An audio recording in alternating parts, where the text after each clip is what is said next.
You ever been concerned about getting your money stolen? It used to be that we were concerned about people coming and stealing our dollars. They'd come and mug us from our purses or take it from our wallets, and sometimes they would kill us for our money. But it's not so much like that these days. Now, all they have to do is log online or put a skimmer on a transaction system and they can get your credit card data and have access to way more money than they would have before. We have companies like Home Depot who have recently had malware attacks on them. What happened with them was hackers jumped onto their system through a vendor's username and password, and they were able to elevate their security rights until the point that they could get in and install malware onto the point of sale systems. After that, they had access to everyone's credit card data, who swiped it and entered it in.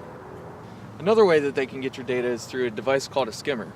It's a little device that they put on either swipe systems, or they can be standalone, that they can swipe your credit card through, or you swipe your credit card through, and it gives them your credit card information.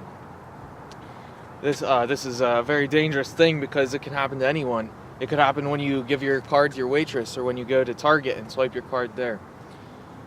Another way is, it's called a keystroke recorder.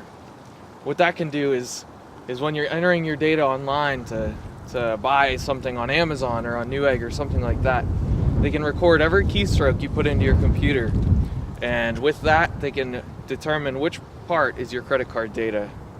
The real question is, what happens once your credit card data is stolen? What do the hackers do with it? Welcome to the dark web. This can only be accessed through the Tor network, which is an encrypted browser which hides your information, your identity.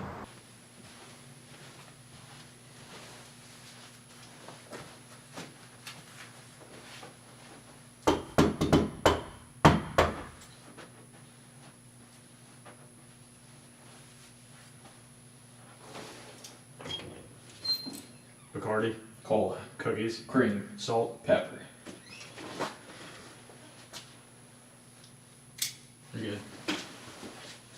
Here, credit card data can be stolen or sold for $20 to $40 if it was skimmed, and $5 to $10 if it was gotten on a keystroke reader. If all of your information is sold, including your social security number and your credit card data and your date of birth and name and much more, that can go from $100 to $200 just for one sale. No, like we previously discussed in our emails, you had a long-range problem, correct? Yes. I had the perfect setup for you. This is Model 700 .308 Winchester bolt-action rifle, bipod, adjustable objective, long-range optic, heavy bull barrel, very accurate. Only catch though is not quiet. Now what about this?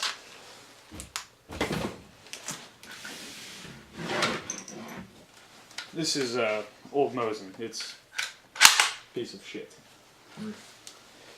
How much do you want?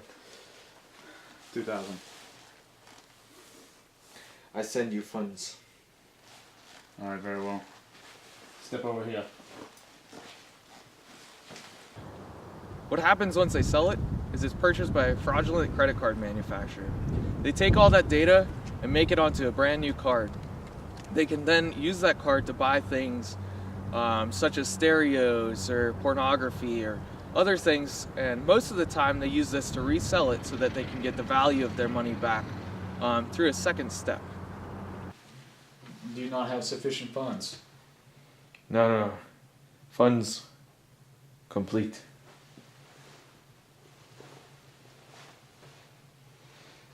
Duh. So what can you do? How can you keep your credit card data safe? How can you keep your money away from hackers? Well, there's a certain number of things you can do, and mostly that's just to check on your money constantly. You can keep your credit card log and your check log up to date all the time with your most recent receipts, and check that against your bank records. Another thing you can do is sign up for email or text message alerts from your bank or credit card provider. And they're going to check and see if there's any suspicious charges, and if there are, they'll email you or text you to let you know on that, so you can then call them. If your credit card data is stolen, you need to contact your bank right away. Also contact one of the credit providers so that they can shut down your credit card so that it won't be able to be used by the thieves.